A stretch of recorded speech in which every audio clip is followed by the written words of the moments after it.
Ladies and gentlemen, thank you for joining me today on the Daily Top 7 at 7. I am your host, Virtual Kane, and today is the 22nd of February, 2017.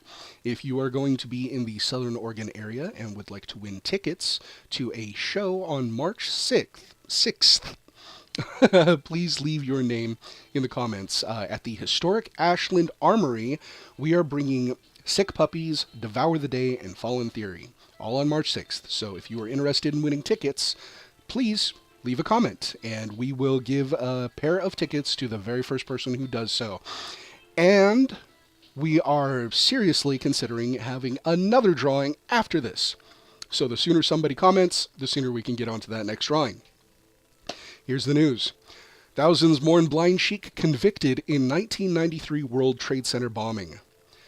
Let's see. Thousands of mourners gathered in a small Egyptian town on Wednesday for the funeral of the Muslim cleric known as the Blind Sheik, who was convicted of conspiracy in the 1993 World Trade Center bombing in New York. This story right here has been an interesting one. British suicide bomber in Iraq had won compensation for Guantanamo stay. Here they don't actually tell you any really juicy information, so I kind of dove into it a little bit and discovered this. This fellow's name is Ronald Fiddler. He changed his name twice since then to Jamal Uddin al-Harith and also Abu Zakaria al-Brittani. So he did spend 2 years in Gitmo from 2002 to 2004, and after a bunch of people in Britain protested for the release of Guantanamo Bay prisoners, he was released and sent back to Britain and given $1.25 million, which hopefully he enjoyed before he blew himself up in Mosul. So, sad story. Iran ready to give U.S. a slap in the face, says the commander. This fellow right here, his name is Mohammed Pakpour. He's the head of Iran's Revolutionary Guard. And he said, of course, if they underestimate Iran's defensive capabilities, they should expect a strong slap in the face. His words. Also, he said, don't do anything stupid. That was his words to America. So, interesting. We're going to skip this story. It's basically Russian elections and Russian asking for PR. Nothing really interesting there. And then this story, the only thing interesting we're going to get out of this story is the name of Kim Jong-un's brother. His name is Kim Jong-nam, or it was. So, anyhow, that's the information to pull from there.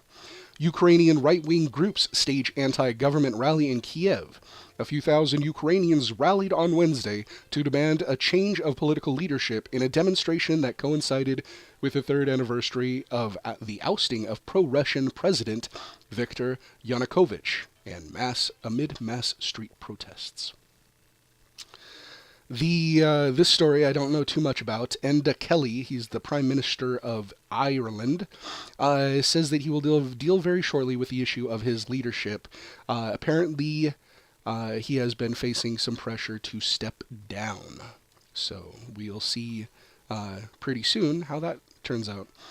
Let's see. John Kelly decided to extrapolate, or not extrapolate, but explainify a little bit of what the Don's immigration policy was. Apparently, they said they're just taking people from where they're supposed to be and putting them back. So if anybody catching undocumented immigrants and returning them to their countries of origin. So, however much madness and sadness that entails, which is kind of funny. It's funny that after Obama's push for transparency, we finally do have a president who is too dumb to not be transparent. And basically this guy has made no lie about what he's doing here. And I just think it's funny that Obama did the same thing and nobody said anything because he was polite and calm and, didn't really use, small words that could easily be digested by the public. And he was able to deport 2.7 million people, according to the National Council of La Raza. So these people basically refer to Obama as the deporter in chief and say that Trump would not be able to do what he's doing now if Obama hadn't set up the pipeline for him to do so. And literally, they say the only thing Trump is doing is basically taking all the bulldogs off their leashes. He has released the hounds. He is not, he basically has given them carte blanche on how they want to deport people and who they're going to deport, which is very close to what Obama did, but we're not going to get into that. We're going to skip this next race thing, because, I'm getting tired of hearing about their elections. Uh, Mexico fumes over Trump immigration rules as U.S. talks loom. Okay, all right. This fellow here, his name is Luis Verdigre, or Vidigare. He is the foreign minister from Mexico, and I think the only thing I really want to say about this before we move on to our tech tweets is that does anybody find it odd that just even the slightest bit odd that there is a country who is upset with another country for returning citizens to them? So literally, Mexico is defending its rights for its citizens to leave their country and not be returned. Does that sound normal to you? I don't really feel like it sounds normal to me. And as anybody who's ever been to Southern California can attest, just listen to the Tejano music stations, they're all called like La Misos or the Mission or something. And, they literally have a plan to overpopulate or obtain California through populating it. They're going to basically just edge everybody out who isn't them. And personally, I don't think that's a bad idea. And I've talked to a lot of people who, I've talked to, some liberal friends, and I've also talked to some rednecks, okay? Neither of those two parties that I've spoken with really care. But, they don't really care about Southern California at all. To them, it's already, they've already taken it over, let them have it. We fought with them for so long about, New Mexico and Arizona and Texas and all that. Give them California, Southern California, and we're fine. We don't really care.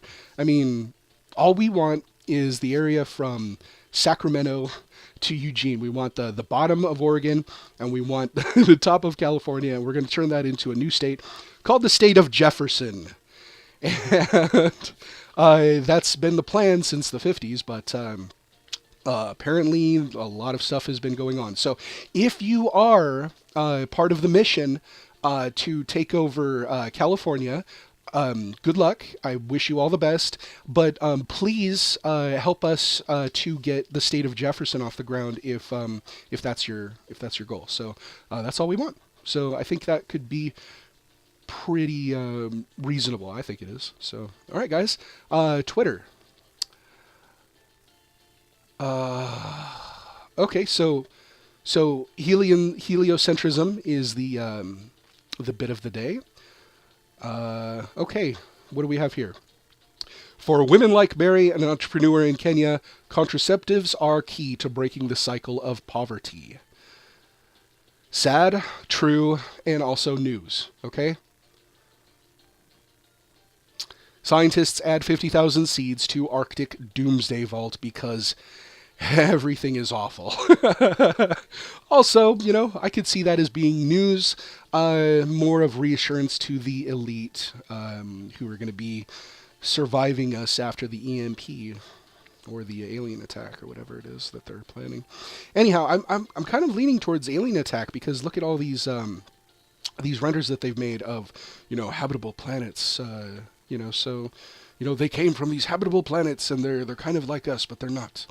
So, anybody who believes in heliocentrism, I mean, how are them Kardashians doing? That's how I feel about it. Sorry. Okay, guys, that's the end of the show. I love you. If you want to win some tickets, put your name in the comments, and go State of Jefferson. All right, guys, peace. Oh yay. This has been your daily Top 7 at 7. I am your host, Virtual Kane, and I will see you tomorrow.